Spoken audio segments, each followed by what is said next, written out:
চৌধুরীর সাথে সিপিএম যে কংগ্রেস যে জোট হয়েছে, তো ভাই আমাকে সিপিএম অনেকজন আমাকে জিজ্ঞাসা করেছে, একবার যদি আমরা চ্যালেঞ্জ পাই বাংলাতে আমরা বাংলা পরিবর্তন করব, যেহেতু আমরা 34 বছর বাংলা চালিয়েছি। আমরা সমস্ত জিনিসপত্রের দাম কম ছিল, এখনকার জিনিসের দাম অতিরিক্ত দাম বেশি, কিন্তু সিপিএমের জামানাতে জিনিসপত্রের দাম অনেক ছিল, মানুষ সুখে শান্তিতে খেয়েছে।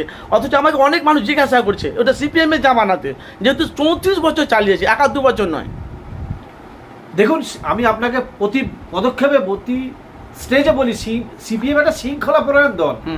যে দলের সিস্টেম আছে, যে দলের পার্টির সদস্য হতে গেলে বা প্রাথমিক সদস্যপদ দিতে গেলে হঠাৎ করে পাওয়া যায় না, সিস্টেম অনুযায়ী তবে পাওয়া যায়। সিপিএম 35 বছর ছিল, 35 বছরে একটা নেতাও কি জেলে গেছে? না, জেলে যায়নি, প্রমাণ নেই এখন অবধি। সিপিএম গরিব, নিপীড়িত, নির্যাতিত, অসহায় মানুষের জন্য কথা বলে, মানুষের পাশে থাকে। সিপিএম একটা শৃঙ্খলাপরায়ণ দল, যে দলের নেতৃত্ব যেটা বলে সেটা নিচু স্তর থেকে মধ্যবর্তী স্তর সকল নেতারা মেনে নেয়। এটাই হচ্ছে আমাদের দলের সিস্টেম, এটাই আমাদের দলের শৃঙ্খলাপরায়ণের সিস্টেম। আমরা শীর্ষ নেতৃত্ব যদি আলিমুদ্দিন সিট থেকে কোনো কিছু নির্দেশ দেওয়া হয়, জেলা থেকে কোনো নির্দেশ দেওয়া হয়, জোনাল থেকে কোনো নির্দেশ দেওয়া হয়, আমরা সেই মোতাবেক কাজ করি।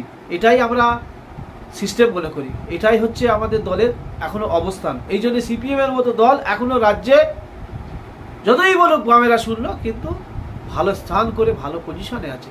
আজ সিপিএমের যেভাবে জনসমর্থন জনপ্লাবন হচ্ছে, অধীনে কংগ্রেসের সঙ্গে যেভাবে জোট হয়েছে, দেখুন বাংলায় একটা ভালো ফলের আশা আছে। আশা করি বাংলায় এই লোকসভায় ভোটের পার্সেন্টেজ বাড়বে, সিপিএম সিট পাবে কিছু, এবং বাংলায় যে সিপিএমের যে লাল দুর্গ, লাল ঘাঁটি আবার ফিরিয়ে পাবে। কিন্তু বহরমপুরে অধীর চৌধুরী আমাকে যে ফুটেজ আছে, আমি ফুটেজ দেখিয়ে দেবো। অধীর চৌধুরী বলেছে আমার মুর্শিদাবাদ এলাকাতে, বহরমপুরের এলাকাতে একটা সিট যদি কেউ উলট পালট করে দিতে পারে, আমি রাজনীতি ছেড়ে দেবো, এটা গ্যারেন্টি দেবো যে অধীর চৌধুরী।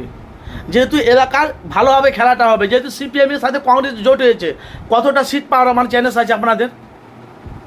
দেখুন, মানুষের সাড়া আছে, মানুষের সাড়া আছে মানে আপনি ভালো করে বুঝবেন। আপনি একজন সাংবাদিক, আমি একজন রাজনীতিবিদ, আমি একজন সমাজকর্মী।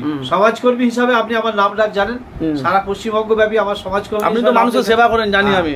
মানুষের সমাজকর্মী হিসাবে নাম ডাক আছে। আজকে আমাকে রাজনীতিতে আসতে বাধ্য হলো কেন বলুন তো? সমাজকর্মী হিসাবে বিভিন্ন জায়গায় বিভিন্ন কাজের পরিপ্রেক্ষিতে যে কাজ করব, সেই কাজে বাধা বা বিভিন্ন ডিস্টার্বনেস সিস্টেমের মধ্যে থেকে থাকার ফলে আমাকে রাজনীতিতে আসতে বাধ্য হলাম। আমার ইচ্ছা নেই, আমার স্বাধীনতা নেই, গণতান্ত্রিক দেশে রাজনীতি করতে পারি আমি, স্বাধীনতা তো আছে। আপনি তো জানেন ইলেকশন পঞ্চায়েত ভোটের সময় আমার স্ত্রী ক্যান্ডিডেট ছিল, কিভাবে আমার উপর প্রহার করা হয়েছে, কিভাবে আমার উপর অত্যাচার করা হয়েছে, কারণ আমি একজন সমাজকর্মী। সমাজকর্মী থেকে আজকে রাজনীতিতে আসতে বাধ্য হলাম কেন বলতো? এই শৃঙ্খলাপরায়ণ সিপিএমের সিস্টেম দেখে, এই বামপন্থী মনোভাবাপন্ন লোক ছিলাম আমি গোড়া থেকে, কিন্তু ডাইরেক্ট রাজনীতি করতাম না, কিন্তু এখন রাজনীতি করতে বাধ্য হলাম। বর্তমানে দেখা যাচ্ছে কংগ্রেস আর সিপিএমের সঙ্গে আমাদের যে জোট হয়েছে, রেজাল্ট ভালো হবে, তবে আইএসএফের সঙ্গে হলে আরও বেটার হতো।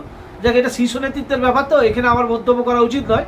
শীর্ষ নেতৃত্বে যেটা ভালো বুঝেছেন সেটা হয় না, হয়তো আইএসএফের সঙ্গে জোট হয়ে আমাদের ভালো রেজাল্ট হতো বা খারাপ হতো, সেটা শীর্ষ নেতৃত্ব বুঝবেন, শীর্ষ নেতৃত্ব জানেন। আমাদের মেন হচ্ছে সিস্টেমে চলি আমরা, আমাদেরকে যেটুকু বলার অধিকার, আমাদের যেটুকু সিস্টেম, সেই মোতাবেকই আমরা চলি, আমরা রাজনীতি করি।